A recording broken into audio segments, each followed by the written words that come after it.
August 18, 1942, Brisbane, Australia, Eagle Farm Airfield, 06 to 15 hours. Lieutenant Davis climbs into the modified Douglas A-20 Havoc.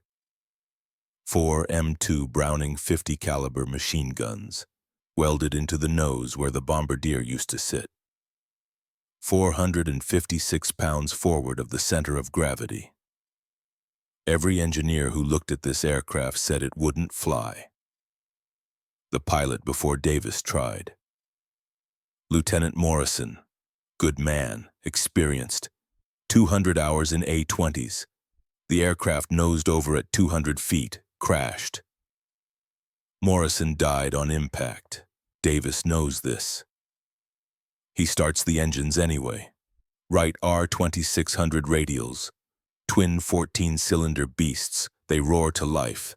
He taxis to the runway, lines up, runs his final checks, mixture rich, propeller full forward, throttles advance. The A-20 accelerates, 50 knots, 70, 90. At 105 knots, Davis rotates, pulls back on the yoke. The nose barely lifts. He's pulling hard, full back pressure.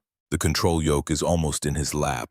The A-20 clears the runway, 6 feet to spare.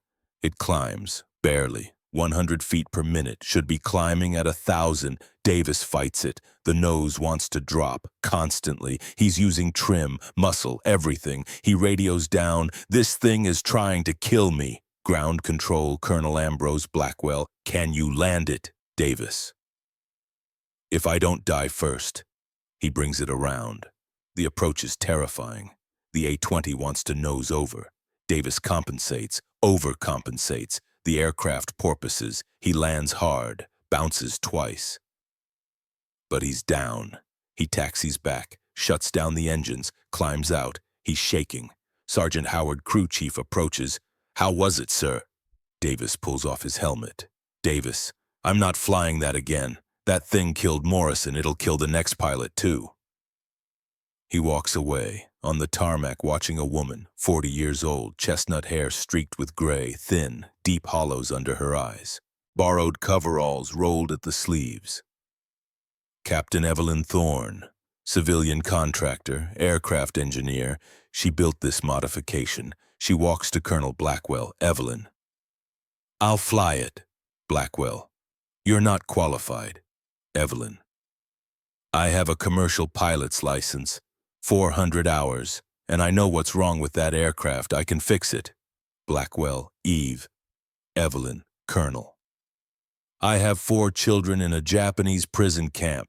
Manila, 8,000 miles from here. Every aircraft we lose trying to hit their convoys is one more day Japan holds the Philippines. One more day my children are starving, so yes, I'm flying it." She doesn't wait for permission. She walks to the A-20, climbs in. Blackwell could stop her. He's her commanding officer, sort of. She's technically civilian, but he's responsible. He doesn't stop her, because part of him knows if she can't make this work, no one can. 647 hours. Evelyn starts the engines. She's flown before.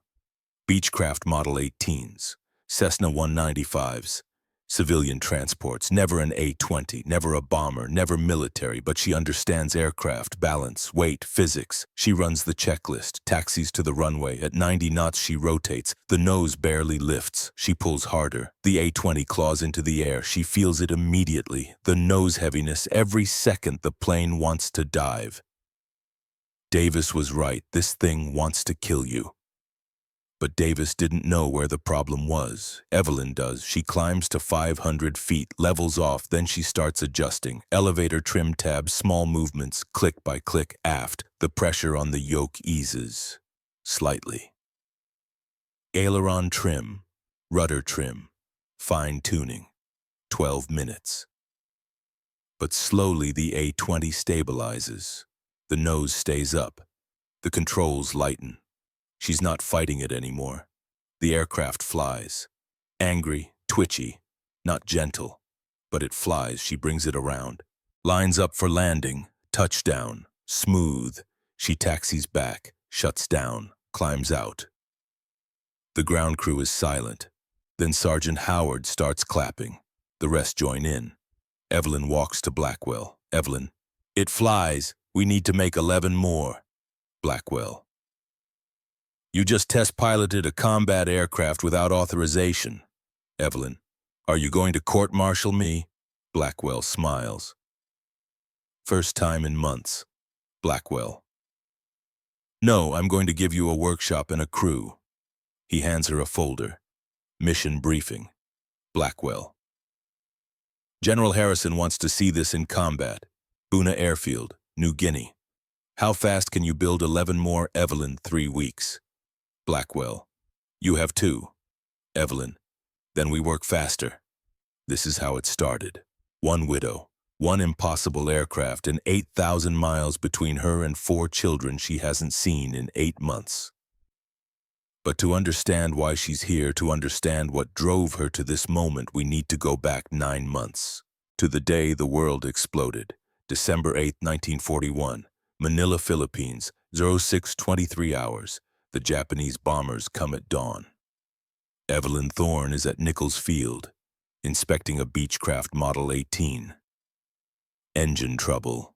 Oil pressure inconsistent. Probably a worn bearing. She's elbow deep in the cowling when the air raid sirens start. She looks up. 62 aircraft, high altitude, formation perfect. Then the bombs fall. Nichols Field erupts. Hangars explode. Aircraft shred into shrapnel.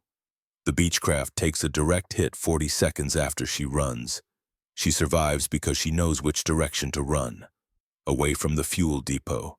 Toward the drainage ditch. Her husband doesn't. James Thorne is in the control tower. 3 bombs hit, direct. The tower collapses, 43 feet of concrete and steel, 12 men inside, no survivors. Evelyn doesn't know yet. She's in the ditch, face down, hands over her head. The ground shakes. The attack lasts 17 minutes. When the bombers leave, Nichols Field is gone. And so is James. December 10th, 1941.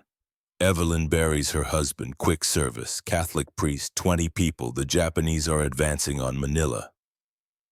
Everyone knows what's coming. Evacuation. Pan American Airways is running evacuation flights. Clippers to Australia.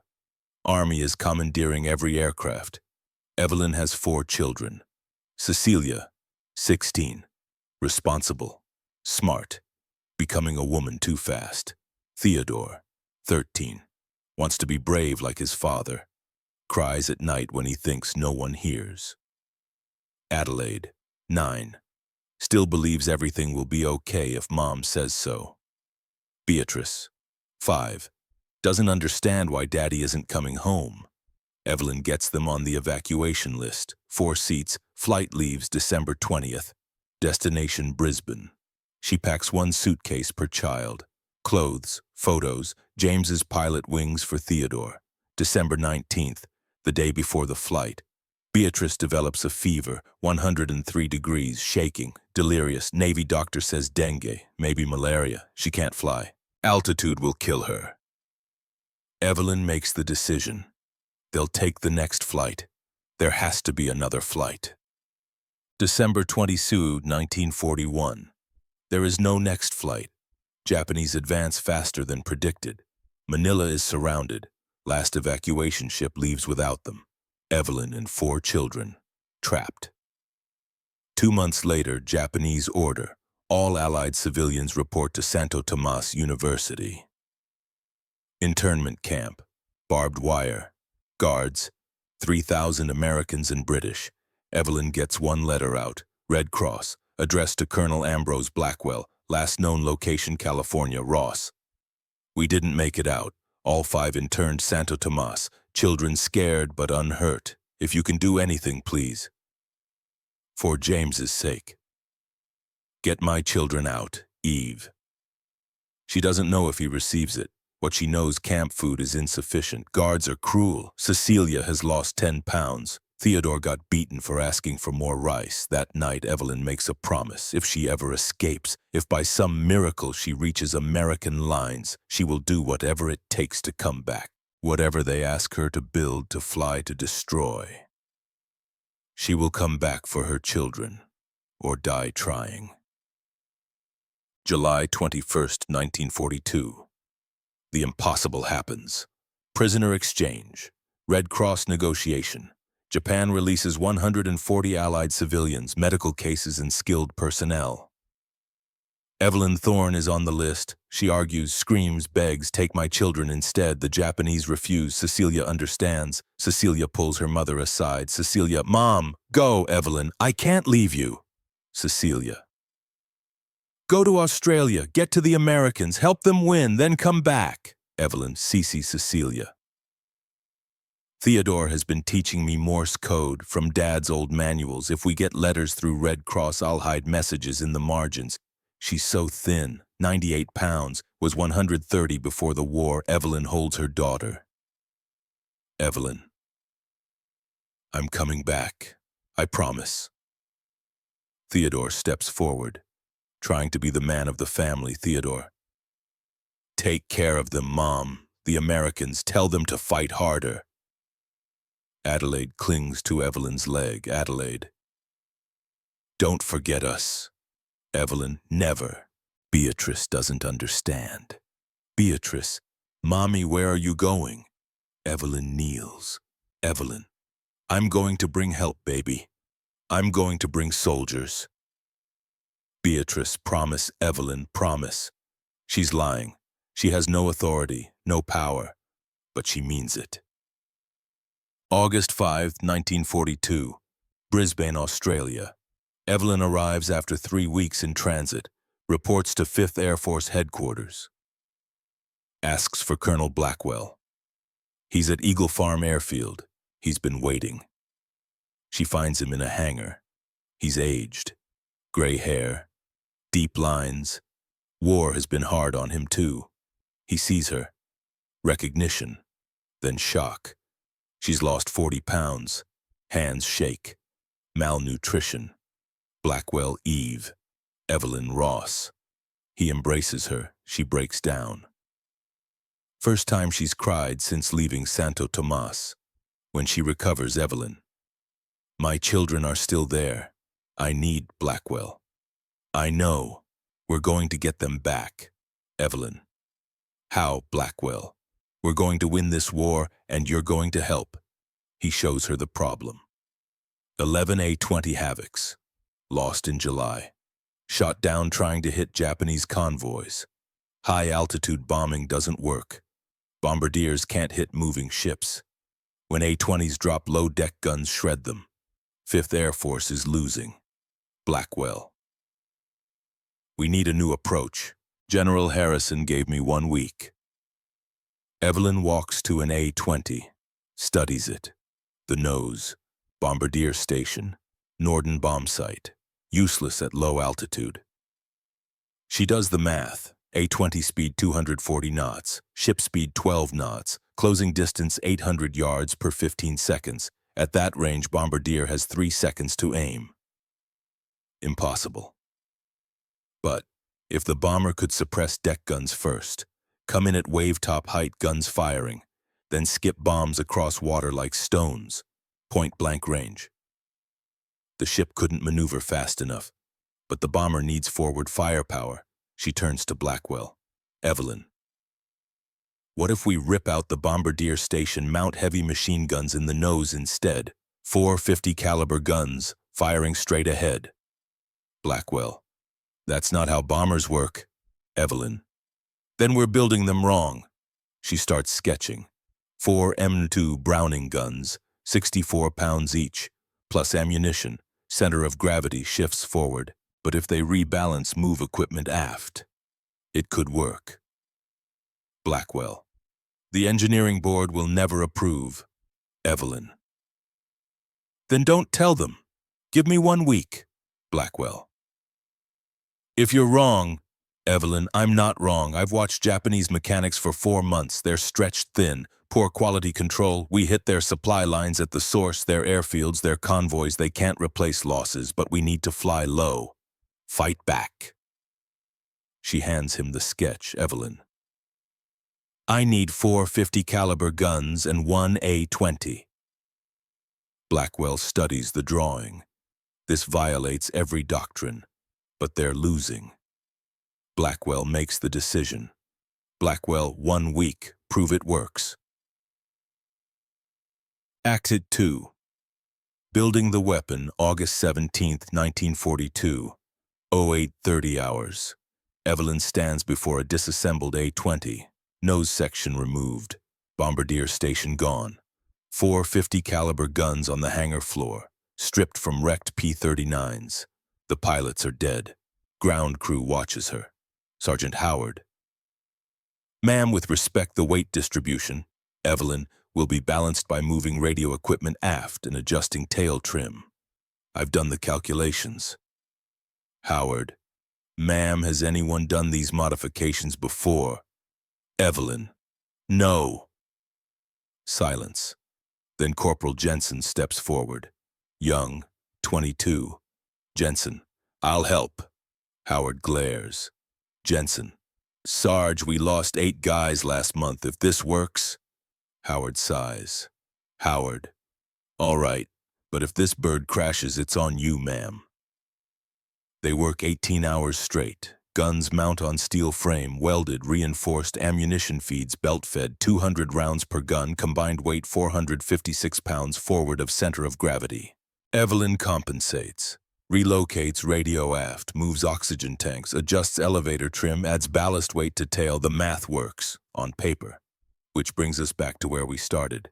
Lieutenant Davis's failed test flight, Evelyn's successful one, and 11 more strafers to build in 2 weeks. September 11, 1942. Evelyn works 20-hour days. 81st Air Depot Group assigns 12 mechanics. Assembly line fashion. Word spreads. The female engineer. The widow.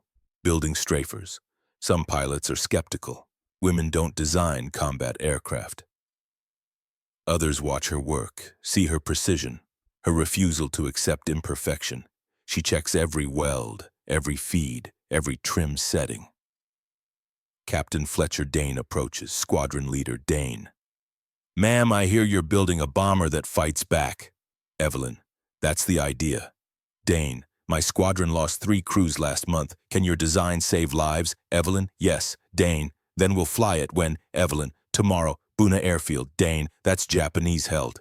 Evelyn, I know. You'll strafe parked aircraft at treetop level, suppress ground defenses, skip bomb installations. Dane, you're asking us to fly into anti-aircraft fire, low altitude. Evelyn, the A-20s will be shooting back. 1,400 rounds per minute. Japanese won't have time to aim. Dane studies her. Dane, you believe in this? Evelyn. I have 4 children in Manila, Captain. Every Japanese aircraft we destroy is one less defending the Philippines. Yes, I believe. Dane nods. Dane, we fly tomorrow. Act 3. First Blood, September 12, 1942. 05:30 hours, Port Moresby, New Guinea. 16 modified A-20s. 16 pilots, 16 co-pilots, 8 gunners. Dane briefs target Buna Airfield, 40-plus Japanese aircraft on ground. We destroy them before they get airborne. He points to a map. Dane, approach from southeast, treetop altitude, fast, low, at 800 yards, open fire with nose guns. Suppress anti-aircraft. Skip bombs across runway. Lieutenant Morrison raises his hand. Morrison, sir, who designed these modifications? Dane, Captain Evelyn Thorne, civilian contractor. Morrison, a civilian, sir. Dane, she test flew the prototype herself after 3 pilots refused. She's flying with us today. Silence. Evelyn steps forward. Borrowed flight suit. Too big. Evelyn, I'm flying in Colonel Blackwell's aircraft, waist gunner position, observer. Morrison, ma'am, regulations. Evelyn, I'm not asking permission. Those modifications came from my workshop. If they fail, I want to see it. Dane, any other questions? Silence. Dane, mount up. 615 hours, in flight. 16 A-20s cross Owen Stanley Mountains. Evelyn sits in waist gunner position, headset, radio chatter, mountains below, jungle, dense, green, impenetrable. They descend, 50 feet above trees, zero margin for error. Formation tightens, line abreast. 16 aircraft, 300 yards wide, at this altitude invisible to radar, too low for effective anti-aircraft. But one mistake, one pilot pulls up late, hits trees. Evelyn watches through window, jungle blurs past. Dane, target in sight, 2 minutes. Her heart pounds. This is the design she built. If it works, they prove the concept. If it fails, men die. She thinks of Cecilia, Theodore, Adelaide, Beatrice. This has to work. 6:38 hours. Buna Airfield. Japanese see them too late. 16 A-20s roar over tree line. 240 knots. 50 feet. Japanese anti-aircraft crews scramble. Guns traverse. Aim. But A-20s open fire first. 64 50 caliber machine guns, 22,400 rounds per minute combined. Tracer fire looks like orange lightning. Walks across airfield, across parked aircraft, across gun positions. Japanese gunners die before they fire. Evelyn watches. A Zero fighter parked shreds. Wings separate. Fuselage explodes. A Betty bomber takes burst through cockpit.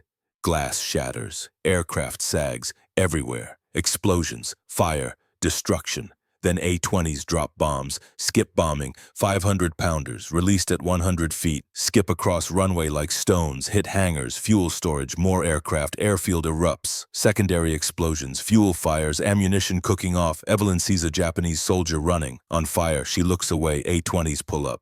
Clear tree line. Regroup. Dane, all aircraft report. One by one pilots check in.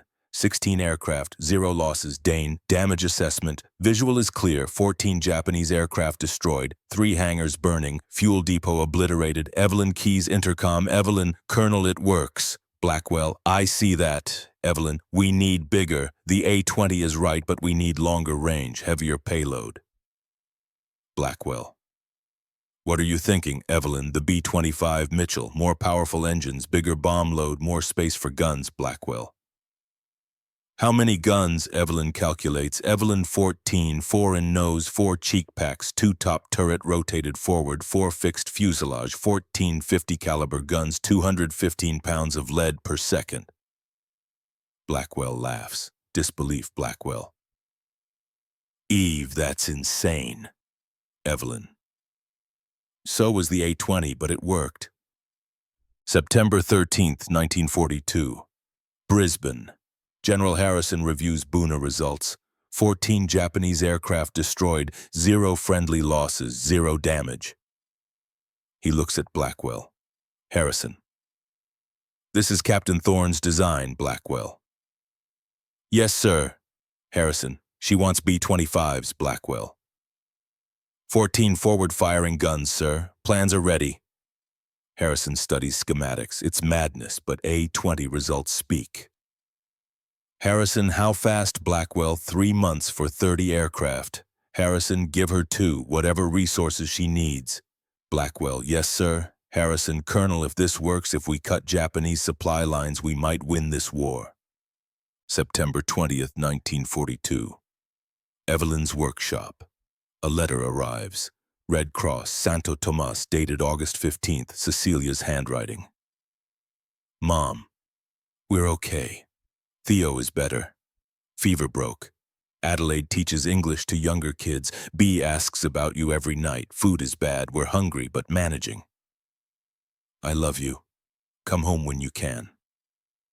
Cece Evelyn reads 3 times, then she looks at margins, faint pencil, Morse code, she decodes. Mom, rations cut, Theo relapsed, malaria worse, guards cruel, don't know how long. C. Evelyn folds the letter, walks to B-25 in workshop, partially disassembled, nose removed, picks up welding torch. Sergeant Howard, ma'am, it's 2200 hours, you should rest. And Evelyn, my son has malaria, he's dying, I don't rest. She ignites torch. Howard, ma'am. Evelyn, we work through the night, Sergeant. Every hour we delay is an hour my children don't have. Howard nods. Howard, yes ma'am, I'll get the crew. December 15th, 1942. 3 months later. First B-25 strafer complete. 14 forward-firing 50 caliber guns, 4 nose, 4 cheek packs, 2 top turret forward, 4 lower fuselage, 215 pounds of lead per second. Ground crew calls it the widow's folly. They mean it with respect. Captain Dane walks into hangar. Dane, Jesus. Evelyn, ready for test flight. Dane, who's flying? Evelyn, I am. Blackwell, Eve, no, too experimental. Evelyn, I am a test pilot. I'm flying tomorrow. She walks to aircraft, runs hand along gun barrels. Evelyn, this is what's going to sink Japanese ships. Cut supply lines. Get me to Manila. She turns. Evelyn, I just received another letter. Theodore's malaria is worse. Adelaide is sick. Dysentery. They're running out of time. Voice breaks. Evelyn, every day I spend here is a day they're dying. So yes, I'm flying tomorrow, then we're building 30 more. Then we destroy every Japanese convoy between here and the Philippines. Silence. Dane steps forward. Dane, ma'am, when you're ready for combat, my squadron volunteers. Evelyn, it won't be safe. Dane, neither was Buna, but we all came home. She nods. December 16th, 1942. 0700 hours. B-25 strafer on runway. Evelyn climbs in. Weight distribution, trim settings, everything calculated. On paper it works. She starts engines. Wright R2600s, 1800 horsepower each. Thunder. She taxis. Thinks of Cecilia, holding Beatrice, keeping family together. Theodore, fighting malaria. 13, becoming a man in prison. Adelaide, teaching children. 9, playing mother. Beatrice. 7 now. Forgetting mother's face. She advances throttles. B-25 accelerates, nose heavy, worse than A-20. 800 pounds more forward, she pulls back, nose lifts, slowly, full back pressure, arms shaking. B-25 claws into air. It flies, angry, vicious, wants to kill her, but it flies. She climbs to 2,000 feet, tests controls, then dives. 260 knots, airspeed redlines, pulls up, hard, airframe groans, wings flex, but it holds. She rolls, turns, pushes to limits, 30 minutes later lands, perfect touchdown. Shuts down, climbs out, Blackwell waits, Blackwell. Well, Evelyn, most dangerous thing I've ever flown, wants to kill you every second, Blackwell. Abort program, Evelyn. No, build 30, use them to destroy everything between here and Manila. Hands him calculations. Evelyn, with this we hit Japanese convoys in Bismarck Sea, cut supply lines, stop reinforcements to New Guinea. Blackwell, how many ships, Evelyn? All of them. January 15th, 1943. 30 B-25 strafers complete. Harrison approves combat deployment, but Wright Field, Ohio wants review before official approval. Blackwell sends blueprints. Wright Field studies 3 days. Then telegram arrives. February 28th. Blackwell reads, face pales, hands it to Evelyn.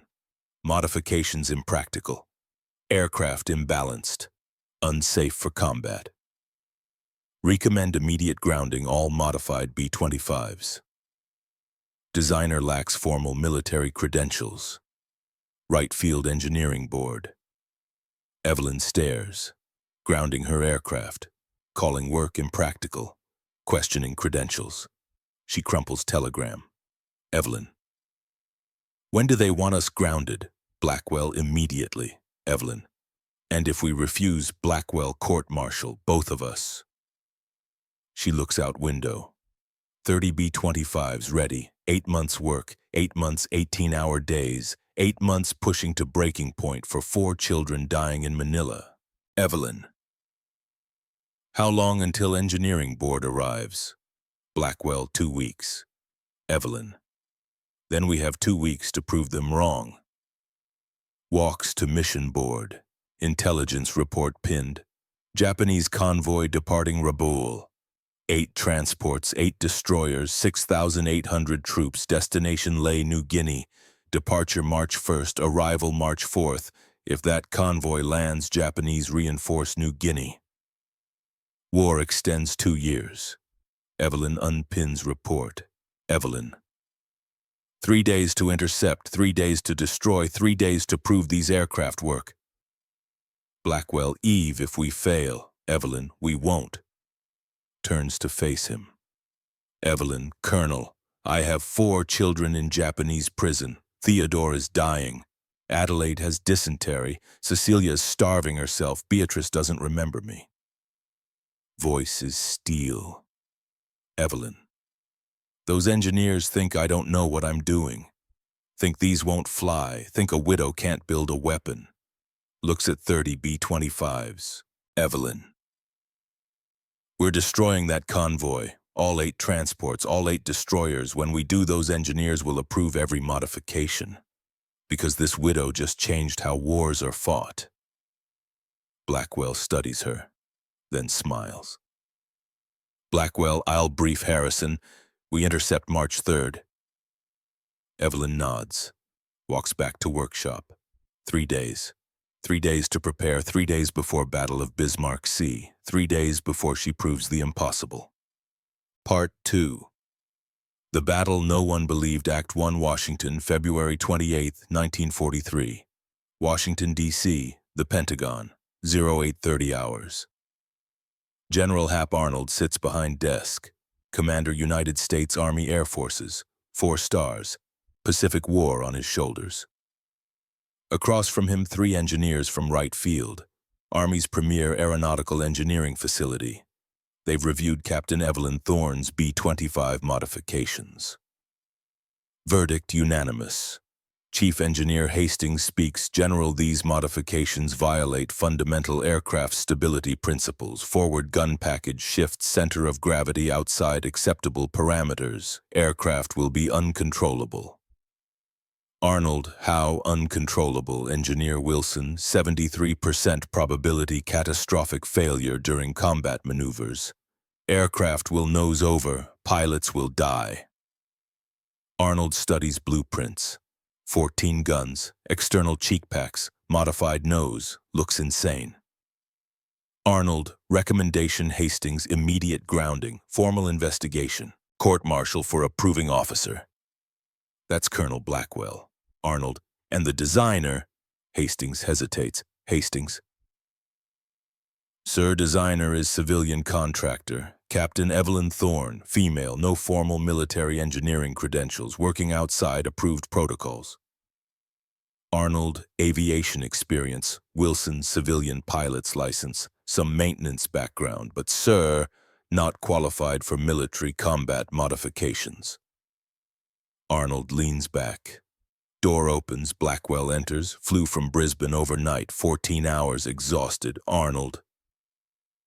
Colonel, these gentlemen say your engineer built aircraft that'll kill pilots.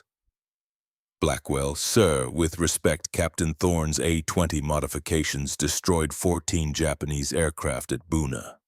0 friendly losses. Hastings, A-20 is smaller airframe. B-25 modifications are different, more dangerous. Blackwell, Captain Thorne test flew the B-25 herself, successfully. Wilson, 1 test flight doesn't validate design. We need wind tunnel testing, stress analysis, months of evaluation. Blackwell, we don't have months. Arnold, explain. Blackwell places folder on desk. Intelligence, classified. Blackwell, sir, code breakers in Melbourne intercepted Japanese naval communications. Major convoy departing Rabaul March 1st, 8 transports, 8 destroyers, 6,800 troops. Destination Leh. Opens folder. Map. Blackwell. If those troops land, Japan reinforces New Guinea. Our offensive stalls. War extends 2 years minimum. Arnold, proposed solution. Blackwell. Intercept and destroy convoy using Captain Thorne's B-25 strafers. Hastings, General, you can't authorize untested aircraft for major naval engagement. Blackwell. They're not untested. 30 modified B-25s, pilots trained, tactics proven. Arnold, Colonel. If this fails, if we lose aircraft because of faulty modifications, you're finished. Court-martial, dishonorable discharge. Blackwell. I understand, sir. Arnold. And Captain Thorne. Blackwell. She has 4 children in Japanese internment camp, Manila. She built these aircraft to help us reach Philippines to get her children back. Silence. Arnold looks at engineers. Arnold, you're certain these are unsafe? Hastings. Based on analysis, yes, sir.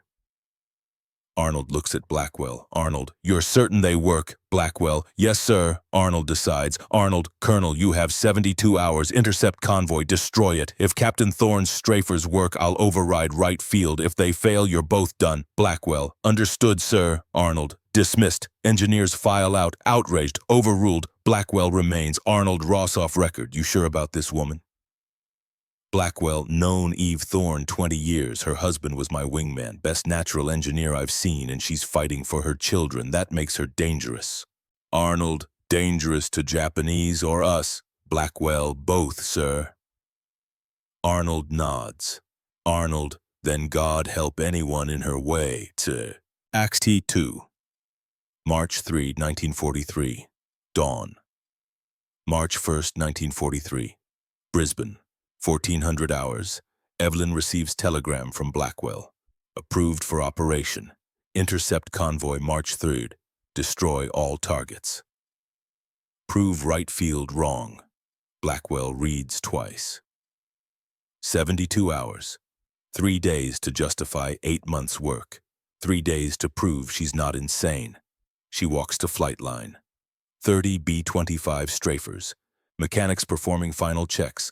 Armorers loading ammunition. Captain Dane approaches. Dane, ma'am, we're ready. Evelyn, convoy leaves Rabaul tomorrow dawn. Intelligence estimates they'll cross Bismarck Sea March 3rd. Weather shows heavy clouds. Monsoon. Japanese think bad weather protects them. Dane, will it? Evelyn, we're flying whether it rains or not. Hands him folder. Mission plans. Attack patterns. Skip bombing trajectories. Evelyn, attack at masthead height, 50 feet above water. Strafers suppress deck guns with forward fire. Skip bombs point blank. Japanese won't have time to maneuver. Dane studies plans. Dane, ma'am, this is the most aggressive anti-shipping tactic I've seen. Evelyn, good. Japanese never saw it either. March 2nd, 1943. Port Moresby, New Guinea. 1930 hours. Briefing room packed. 12 B-25 strafer crews, 30 A-20 crews, P-38 Lightning pilots, RAAF Beaufighter crews, 137 aircraft, Dane at front, map behind, Bismarck Sea, convoy route in red. Dane, gentlemen, one chance, Japanese convoy en route lay. 8 troop transports, 8 destroyer escorts. If we don't stop them, Japan reinforces New Guinea. War turns against us. Points to map. Dane convoy will be here 70 miles northwest of Leh at 0800 March 3rd. Weather overcast, low clouds, poor visibility. Japanese think we can't attack. Lieutenant Morrison, sir, how do we engage in weather? Dane, fly under clouds, 50 feet above water. B-17s attack first from altitude, draw anti-aircraft fire high, then we come in low. Another pilot, strafer approach, Dane line abreast, 12 B-25s across 300-yard front, open fire 800 yards, suppress deck guns, skip bombs 100 yards, hit and run before their fighters arrive. Silence. Every pilot knows what 50 feet above water means. No margin. One mistake, you're swimming. Dane questions navigator stance. Sir, what if we take fire during approach? Can strafers survive hits? Dane, Captain Thorne designed these. She's here. She can answer. Evelyn stands. Every eye turns. Some heard of her. Widow engineer. Woman who test flies own designs. Others learning now. Evelyn, B-25 can absorb significant damage, but at 50 feet no room to recover from catastrophic hits. My recommendation, trust forward guns. Shoot first, shoot accurately, kill deck gunners before they kill you. Morrison. Ma'am, you're asking us to fly into point-blank range of destroyer guns. Evelyn. Yes. Morrison. That's suicide. Evelyn looks at him. Evelyn. No, suicide is doing nothing while Japan reinforces. Suicide is letting this convoy land. Suicide is fighting this war the same way we've been losing. Walks to map. Evelyn. I have 4 children in Manila. Every day this war continues is another day they're starving. Another day my son's malaria worsens. Another day my youngest daughter forgets my face. Turns to room. Evelyn. These strafers will work. I've calculated every trajectory, every ammunition feed, every stress load. You will fly low, suppress their guns, sink every ship. You will come home. Points at Morrison. Evelyn, if you don't trust the aircraft lieutenant, stay here. But I'm flying tomorrow in Colonel Blackwell's strafer, observer position. If my design fails, I die with you. Morrison sits. No more questions. Dane, briefing complete. Wheels up 0600, dismissed. Pilots file out. Evelyn remains. Blackwell approaches Blackwell. That was quite a speech. Evelyn, I meant every word. Blackwell, I know. That's what worries me. Hands her letter, Red Cross, Manila, dated January 20th, 1943. 6 weeks old. Evelyn's hands shake opening. Cecilia's handwriting. Mom Theodore is worse. Malaria comes back every few days. Camp doctor doesn't have quinine. We're doing everything. Addie boils water. I make sure he rests. But he's so thin, Mom. Looks like skeleton. B asks about you. I show her photo, 1941. She traces your face, says that's Mommy. But I don't think she believes. You're just picture now. Please come soon. CC Evelyn reads 3 times. Then margins. Faint pencil. Morse code. Decodes. Mom. Theo dying. Fever 104. Doctor says days, not weeks. Guards say if Americans attack Philippines, they kill all prisoners. Come faster. Please. Evelyn folds letter. Hands stop shaking. Face becomes stone. Blackwell, Eve, Evelyn. Tomorrow we kill every Japanese ship in that convoy. Every single one. My son doesn't have weeks, he has days. Walks out. Blackwell watches. He's seen that look before on James's face. Before impossible missions. Look of someone with nothing left to lose. 6:30 hours. Port Moresby. 137 aircraft assemble over Cape Ward Hunt.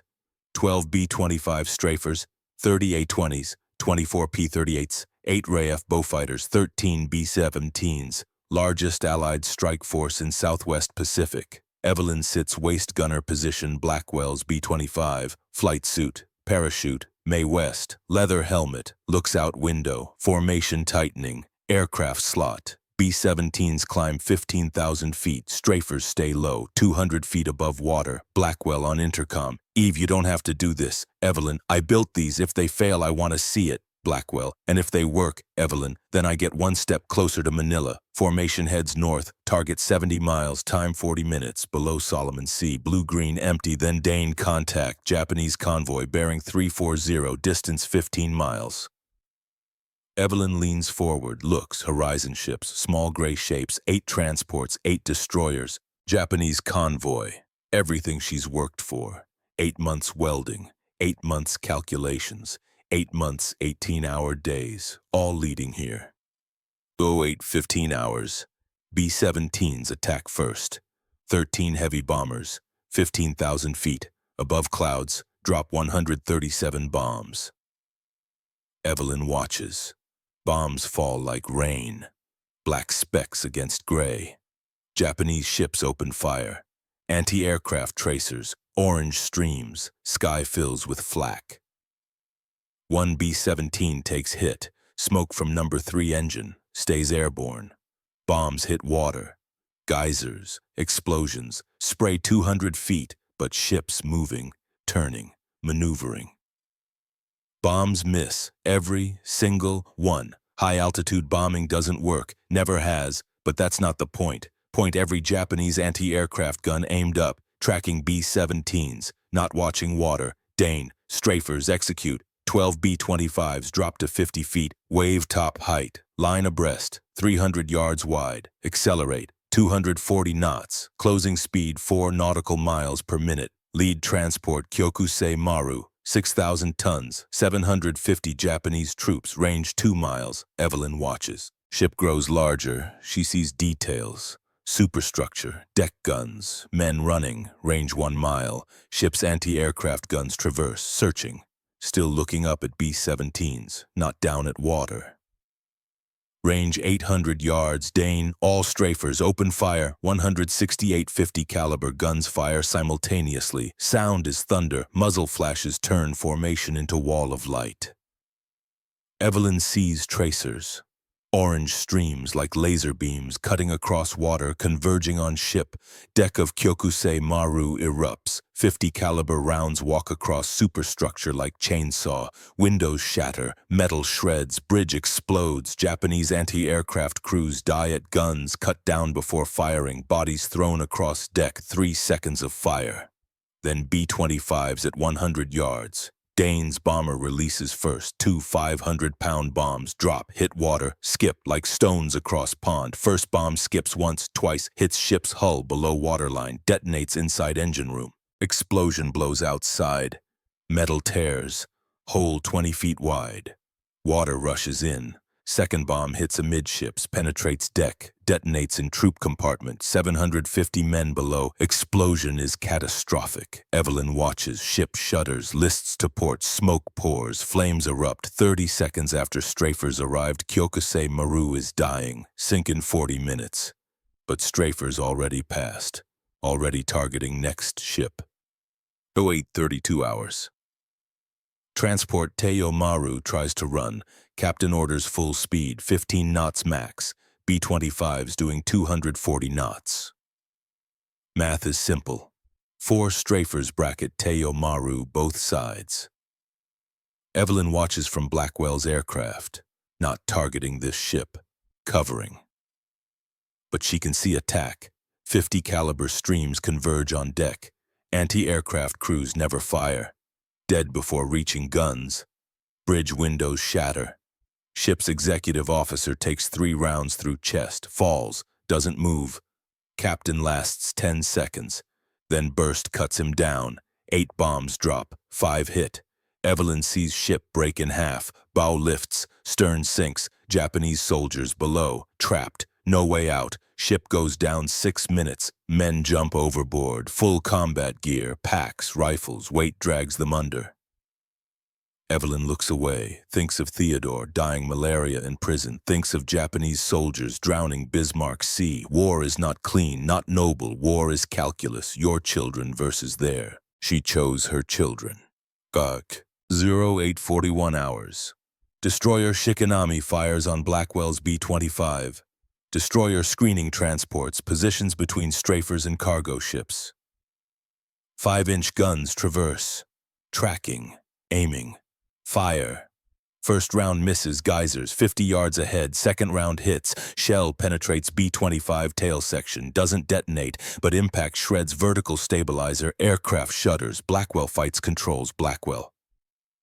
We're hit. Losing tail control. Evelyn thrown against bulkhead. Head hits metal. Blood runs down forehead. Warm, sticky. She wipes away. Through window destroyer. Closing. 500 yards. Another muzzle flash. Round incoming. Then Dane's B-25 attacks destroyer. Different angle. 14 guns. All firing. Destroyer's deck erupts. Anti-aircraft crews shredded. Gun mounts destroyed. Dane drops 3 bombs. Skip, hit all 3. Port starboard. Amidships. Destroyer's hull ruptures. Water floods. Ship loses power. Dead in water. Blackwell manages to keep damaged B-25 flying.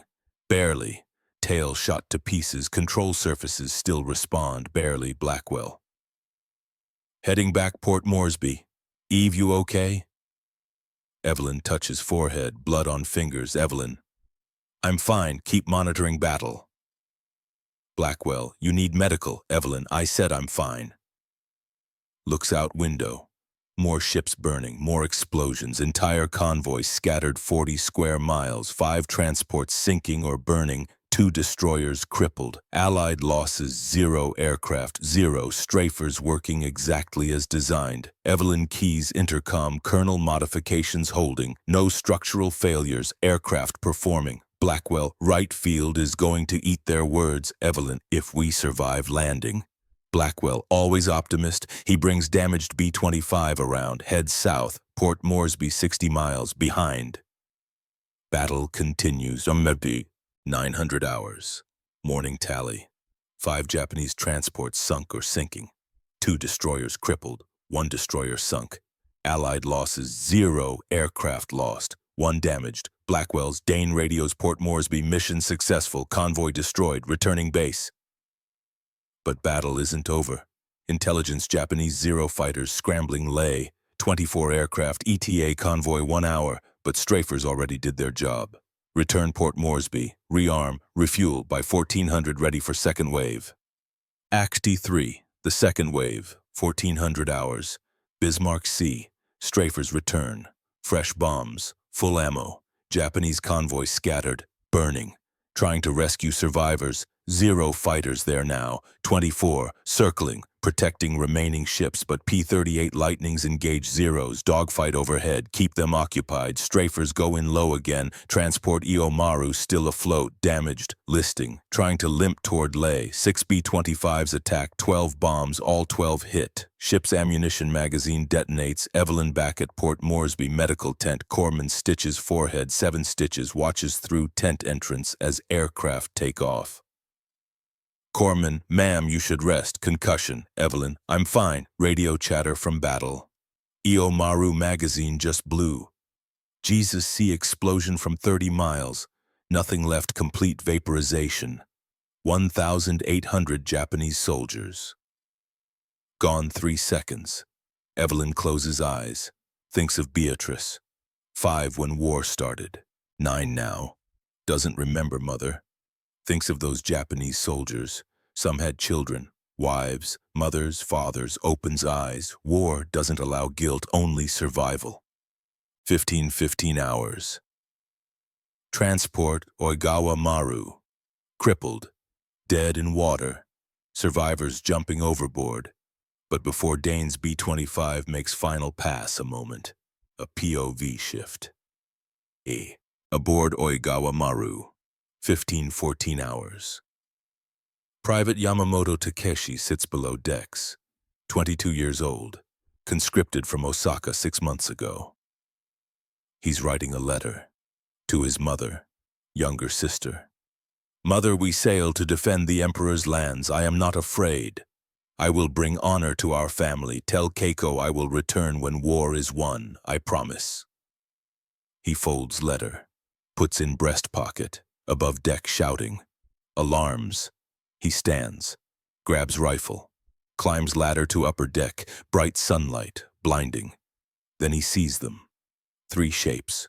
Low over water. Coming fast. American bombers. His sergeant screams, "To your positions!" Takeshi runs toward anti-aircraft gun. 10 steps away when guns open fire. American bombers, not Japanese guns. American bombers firing. He sees tracers, orange streams walking across deck, sergeant in front of him, cut in half, blood everywhere. Takeshi stops running. Letter in breast pocket. I will return when war is won, I promise. Last thing he sees, 3 bombs, skipping across water, coming toward ship, then light, then nothing. POV shift. Back to Evelyn. Medical tent. She hears radio report. Oigawa Maru confirmed sunk, no survivors visible. She thinks that ship held 700 men. 700 private Takeshis, 700 mothers waiting for letters that will never arrive.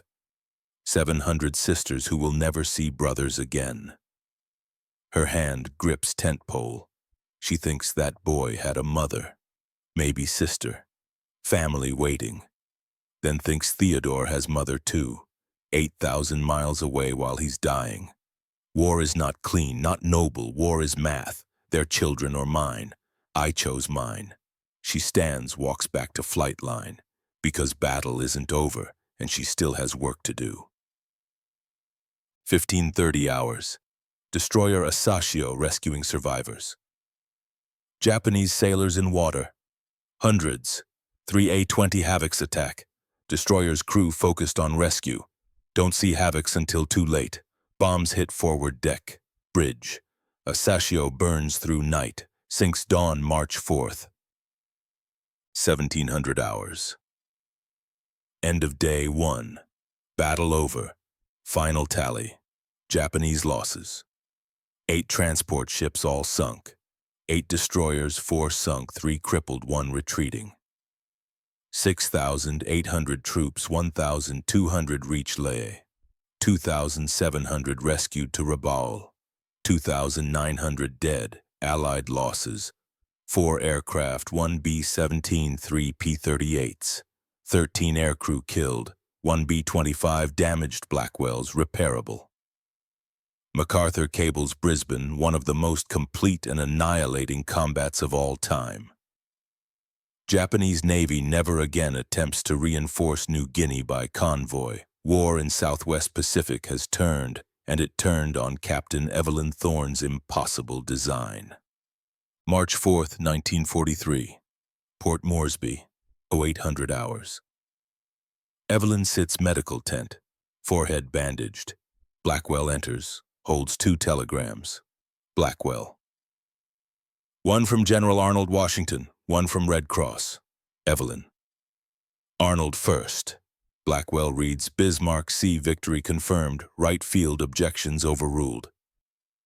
Captain Thorne's modifications approved immediate production, North American Aviation to integrate designs, factory production.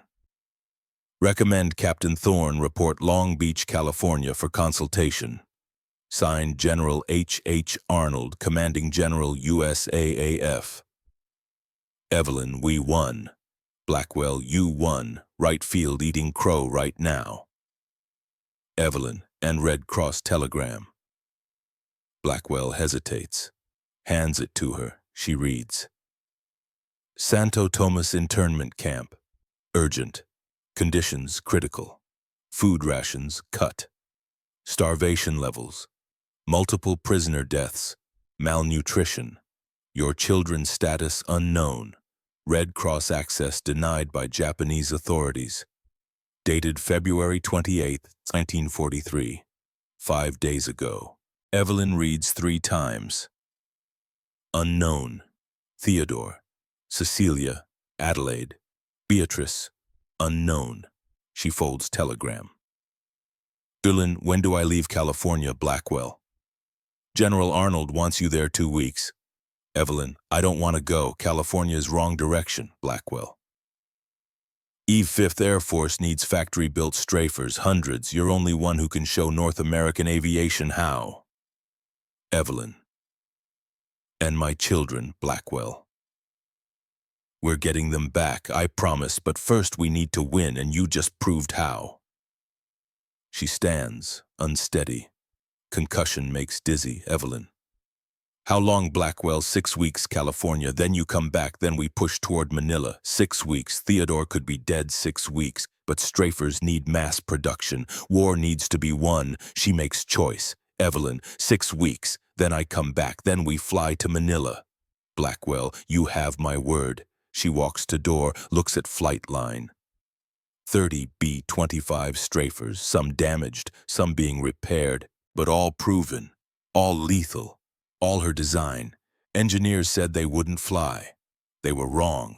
Engineers said Widow couldn't build weapon. They were wrong. Engineers said it was impossible. They were wrong about everything. Part 3. The Widow's Victory Act. California, March 27, 1943.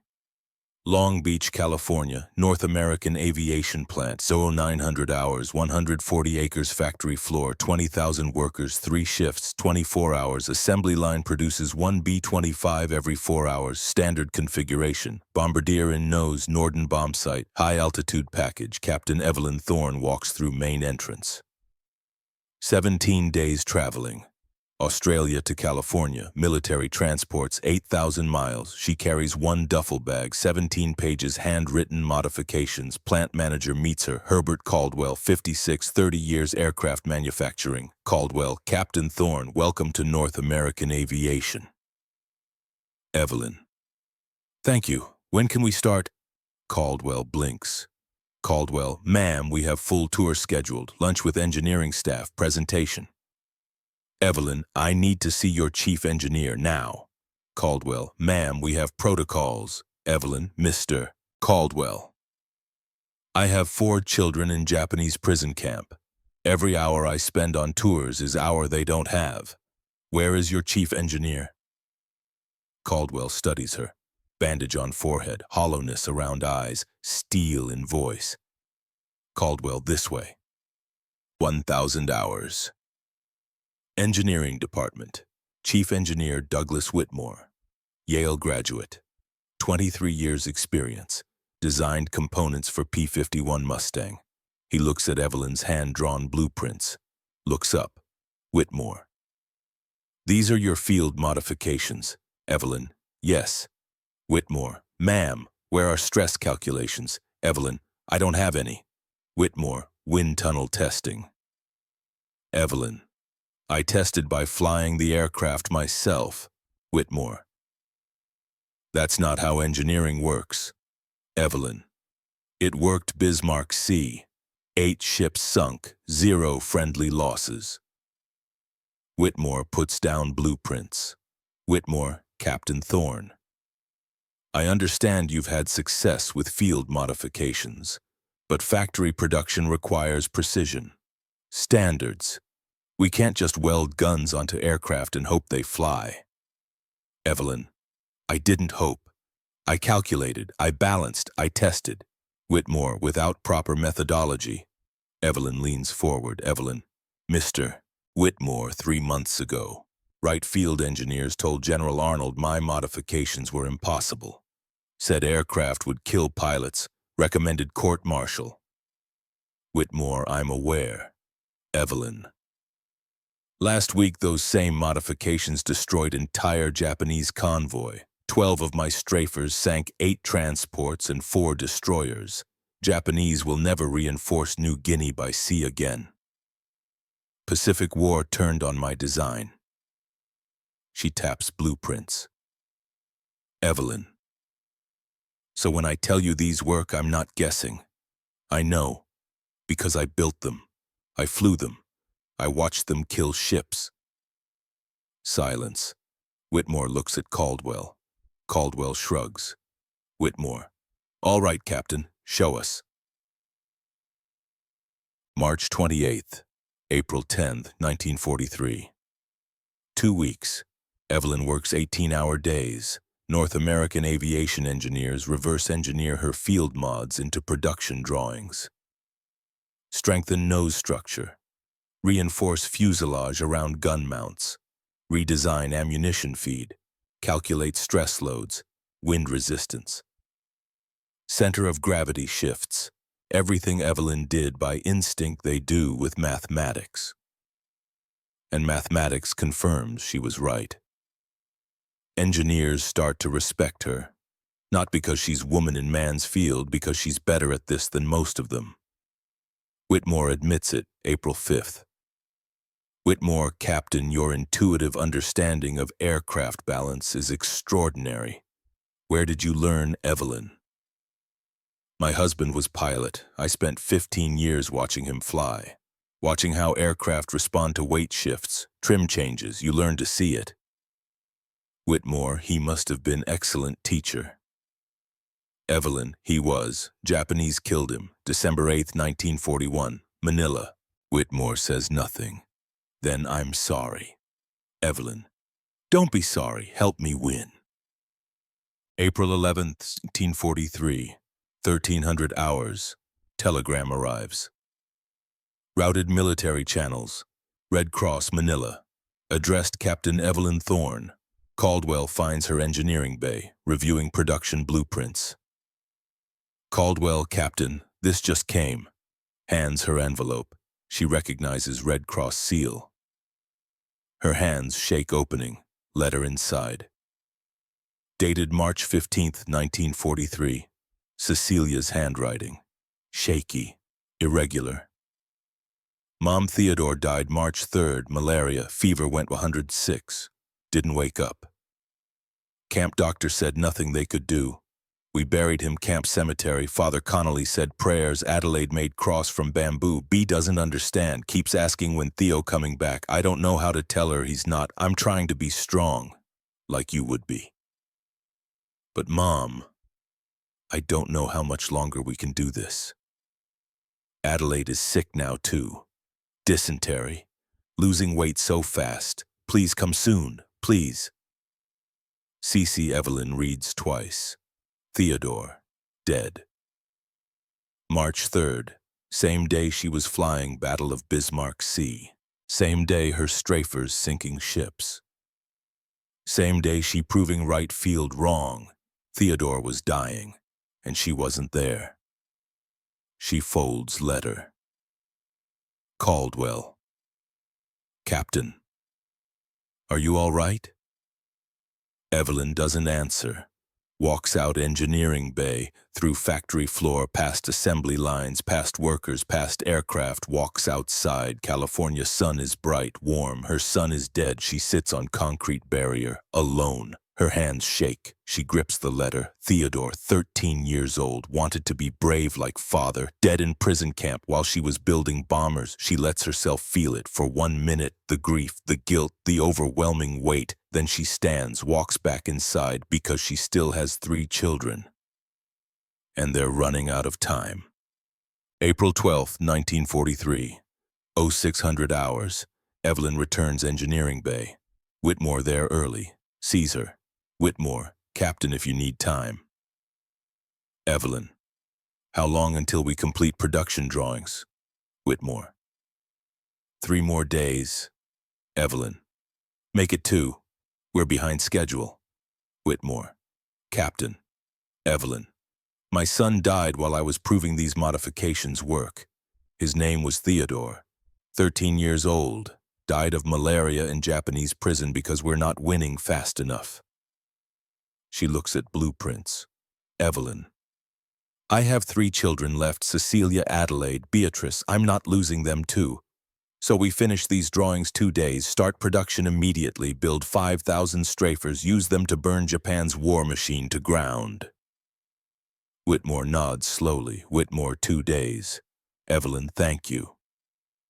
She picks up pencil, begins calculating gun mount stress tolerances, works straight through day, straight through night, doesn't sleep, just works, because stopping means thinking, and she can't think.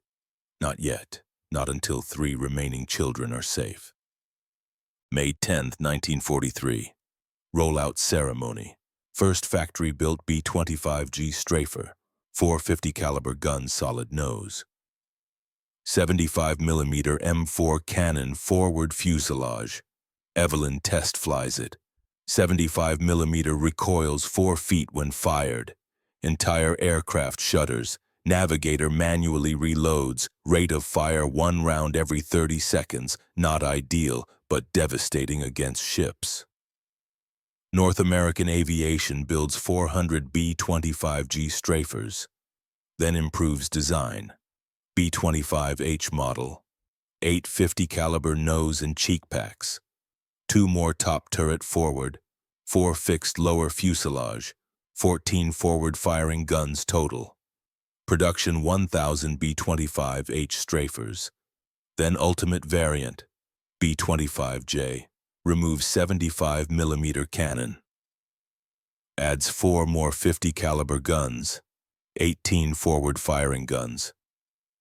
Most heavily armed production bomber in history. North American Aviation will build 4,900 B-25J strafers, but Evelyn won't see it. Because May 15th, 1943, she boards transport back to Australia. 6 weeks California. Exactly as Blackwell promised, now she's going back to war. Act 2. The long campaign, May 20th, 1943, October 1944. 17 months. The strafer campaign expands, Evelyn flies 43 combat missions, always as observer. Waist gunner position, June 1943. Balikpapan, Borneo, oil facilities, strafers destroy storage tanks, refineries, Japanese aviation fuel production drops 60%, September 1943. Wewak strafers learn night attacks using radar, skip bombing complete darkness, coordinating with PT boats. Japanese call modified B-25s Kuroi-shi, Black Death.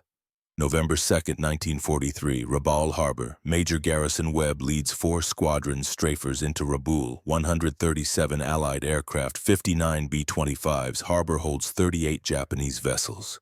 Strafers come in masthead height through phosphorus smoke. Attack from multiple directions simultaneously. 15 minutes. 30 ships hit, 5 sunk outright, 12 damaged beyond repair. Rabaul Harbor finished as forward supply base. Evelyn flies that mission, watches Rabaul burn, thinks of Theodore. This is for you. January.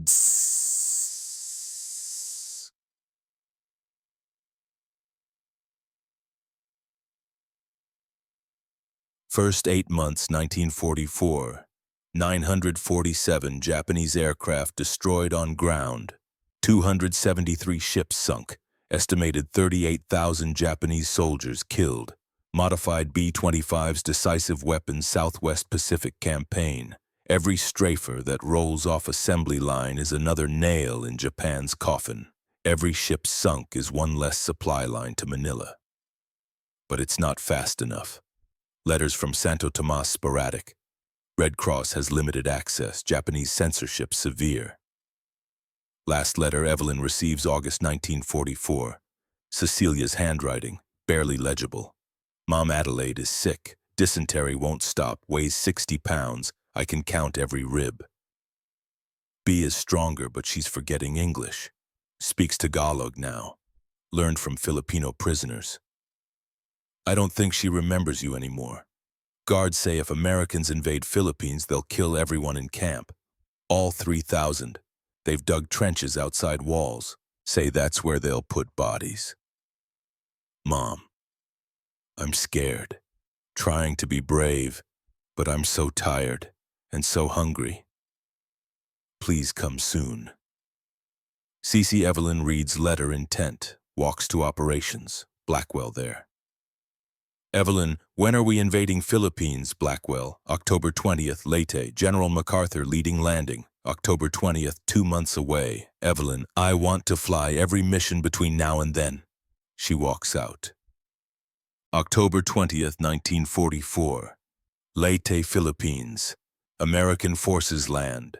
Liberation of Philippines begins. Manila 3 months away. Evelyn flies multiple missions daily, sometimes 3 sorties one day. Ground support, anti-shipping, airfield suppression. She's 42 now, gray hair, thin, exhausted, but she won't stop. November 27, 1944. Tacloban Airfield. 330 hours. Japanese bomb Tacloban. 56 aircraft. Betty bombers. 0 fighters. Come in low from north. Evelyn on flight line. Checking maintenance on B-25. Pre-flight inspection for dawn mission. First bombs hit main runway. Blast wave throws her into aircraft's landing gear. She goes down. Shrapnel, left leg, shoulder, blood, someone screaming her name. Blackwell, running toward her. Blackwell, Eve, stay down. Another bomb, closer, concussion deafens her. Blackwell reaches her, drags her away, toward drainage ditch. Evelyn, I need to fly tomorrow. Manila is Blackwell. You're done flying, that's an order. She tries to stand, falls, leg won't support weight. Medical corpsmen arrive. Stretcher, lift her. Pain overwhelming. She blacks out. November 28, 1944. Field Hospital, Leyte. Surgeon is blunt. Surgeon, shrapnel severed artery in left leg. We've repaired it. But you won't walk without limp, and you won't fly combat again, not 6 months minimum. Evelyn. Manila is 3 months away. Surgeon. Captain, you're lucky to be alive. Evelyn. When can I leave hospital? Surgeon. 2 weeks. then medical evacuation Australia, probably medical retirement. Evelyn, no. Surgeon, ma'am, you qualify. Evelyn, I'm not retiring. I'm not evacuating. I'm staying Philippines until we reach Manila, until I get my children back. Surgeon sighs. Surgeon, you're insane. Evelyn, probably. Good. December 1944. January 1945. Evelyn recovers. Slowly. Uses cane. Walks with heavy limp. Shrapnel wound in shoulder limits arm movement. But she's mobile. She monitors war from Leyte. Tracks advance on Manila. January 9th, 1945. Americans land Lingayen Gulf, 100 miles north Manila. January 31st, 1945. Americans reach 30 miles from Manila. February 3rd, 1945. Battle of Manila begins. Brutal. House to house. That evening, Santo Tomas internment camp liberated. 1st Cavalry Division breaches gates. 3,700 Allied prisoners freed. Evelyn hears news, 2100 hours radio report. She finds Blackwell. Evelyn, I need transport Manila, now. Blackwell, Eve, you're not cleared. Evelyn Ross, my children are in that camp. I'm going, with or without authorization. Blackwell looks at her. Desperation, determination, Blackwell. I'll fly you myself. We leave dawn. Act 3. Reunion, February 4th, 1945. 0600 hours. C-47 transport lands Nielsen Field, Manila. Field secured, barely. Fighting ongoing 3 miles away. Artillery audible. Evelyn climbs out, using cane. Blackwell helps her down steps. Jeep waiting. Driver Captain Thorne. I'm Corporal Hayes. I'll take you Santo Tomas. Drive takes 20 minutes. Through devastated streets, buildings burning, bodies, refugees. Manila is ruin. They reach Santo Tomas, gates open, American soldiers everywhere, medical personnel, Red Cross workers, prisoners streaming out, skeletal, in rags, walking ghosts. Evelyn climbs out Jeep. She searches every face, looking for 3 faces: Cecilia, Adelaide, Beatrice. 47 hours. Evelyn walks through camp, past main building, past courtyard, toward makeshift hospital army set up overnight. Hundreds of prisoners. Being examined. Being fed. Slowly. Carefully. She walks through rows of cots, searching. Then she sees her. Cecilia, 20 years old now, but looks ancient. Skeletal. Hair thin.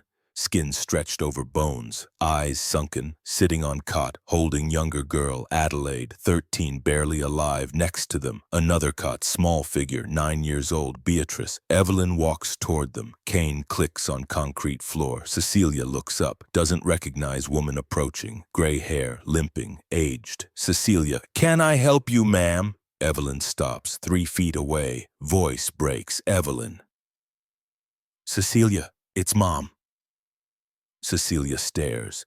Disbelief, recognition. Then she collapses into Evelyn's arms, sobbing. Evelyn holds her daughter, feels bones, fragility. This child, who was 130 pounds 1941, now looks like she weighs nothing. Evelyn. I'm here. I'm here. I've got you. Cecilia can't speak, just sobs, clutches mother. Adelaide sits up, weak, confused. Adelaide. Cece, who? Evelyn, Adelaide. Baby, it's me. Adelaide's face, recognition, tears. Adelaide. Mom, is it really you? Evelyn reaches out, holds Adelaide's hand. Evelyn. Yes, sweetheart. I'm real. I'm here. Adelaide starts crying. Beatrice doesn't move. On other cot, staring at stranger. Evelyn looks at youngest daughter. 9 years old, was 5 when separated, 4 years, nearly half her life. Evelyn approaches slowly, sits on edge of cot. Evelyn, Beatrice. B, do you remember me? Beatrice shrinks back, scared. Beatrice, who are you? Words are knife. Evelyn pulls out photo. The one she's carried 3 years. Family photo 1941. Evelyn, look, this is us. Before war. That's you, right there, and this is me, your mommy. Beatrice takes photo, studies it, looks at photo, looks at Evelyn.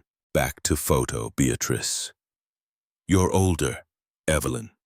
Yes, war made me older. Beatrice reaches out slowly, touches Evelyn's face. Beatrice, are you really mommy? Evelyn, yes, baby, I'm really mommy. I came back. I promised I would come back. Beatrice's lip quivers. Beatrice, mommy. Evelyn pulls daughter into arms, holds her, all three of them. Cecilia, Adelaide, Beatrice, her children. 3 years, 2 months, 17 days she's held on this long. And now they're together.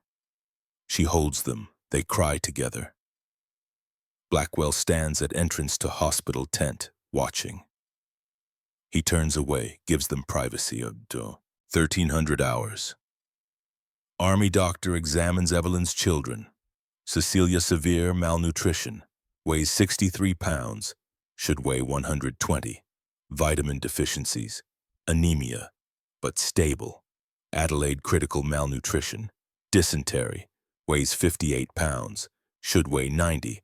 Requires hospitalization. Prognosis good if treatment continues. Beatrice, moderate malnutrition. Weighs 47 pounds. Should weigh 65. Relatively stable. Psychological trauma. Selective mutism. Speaks only Tagalog. Doctor. Captain, your children will recover. It'll take months, but they're young. Resilient, they'll heal. Evelyn. And Theodore. Doctor looks at records. Dr. Theodore Thorne, deceased March 3, 1943. Malaria, cerebral complications. I'm sorry. Evelyn nods. She knew, but hearing it confirmed Evelyn.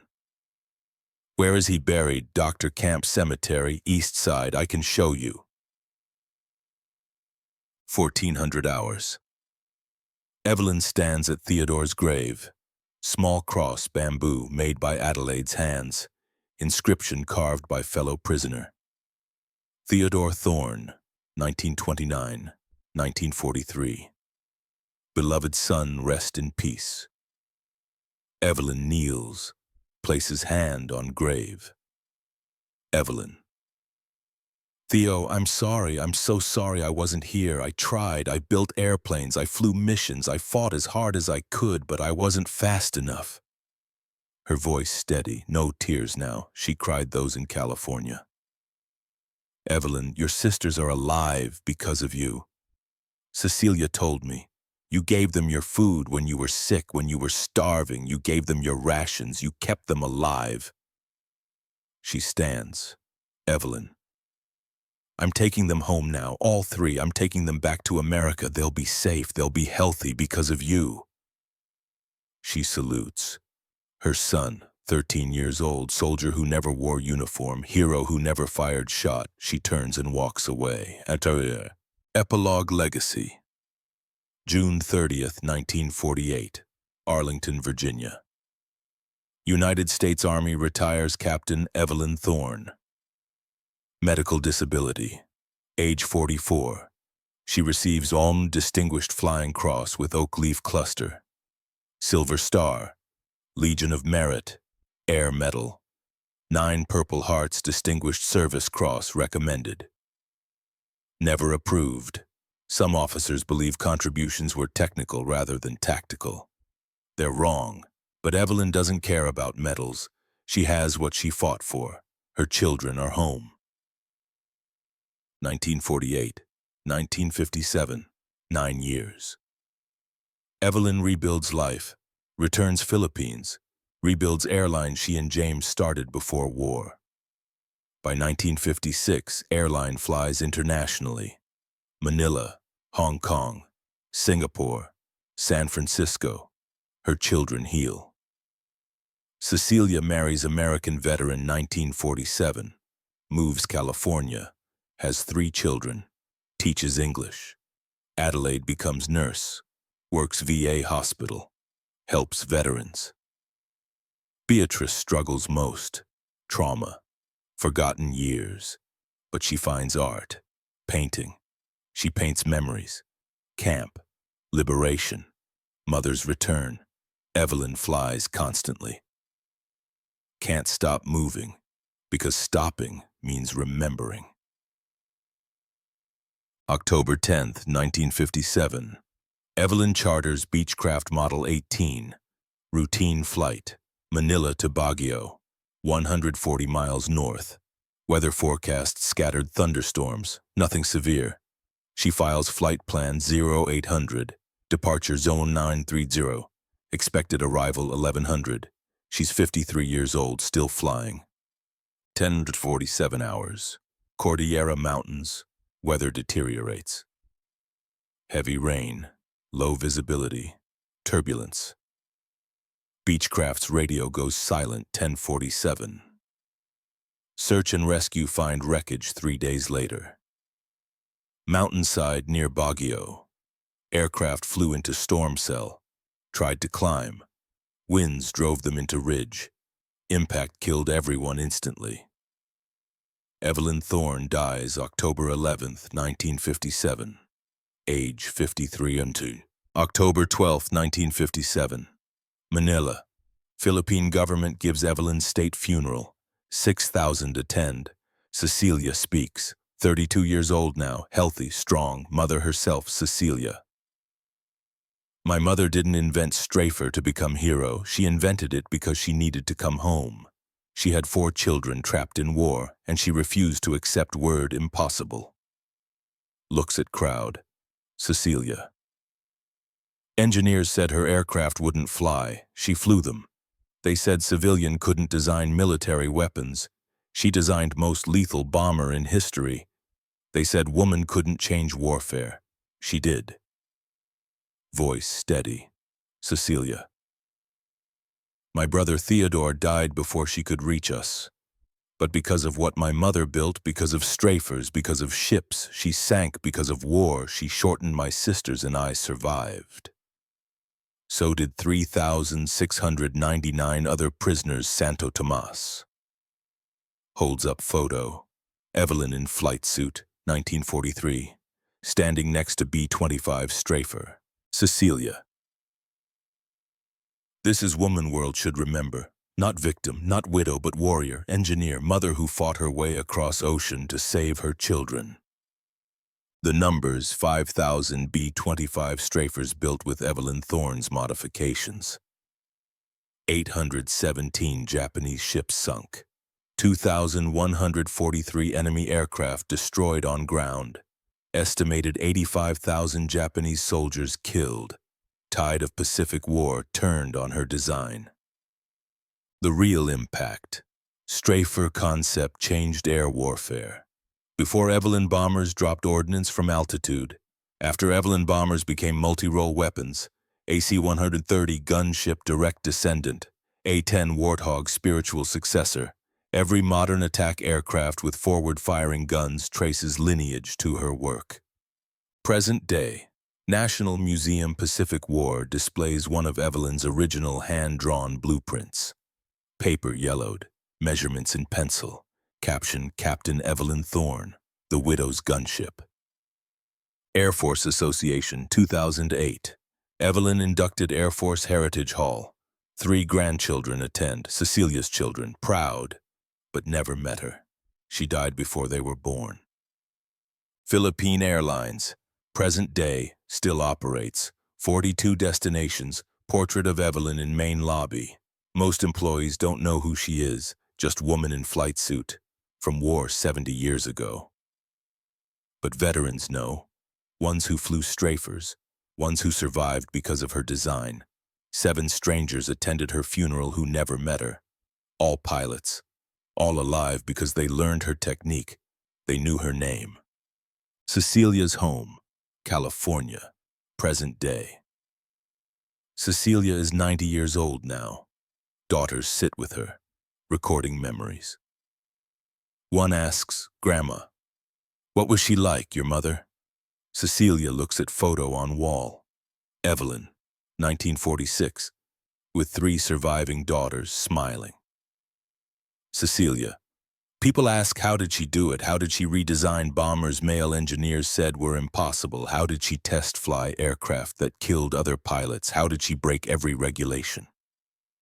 Smiles, Cecilia. Answer is simple. She was mother, and there is no force on earth stronger than mother fighting to reach her children.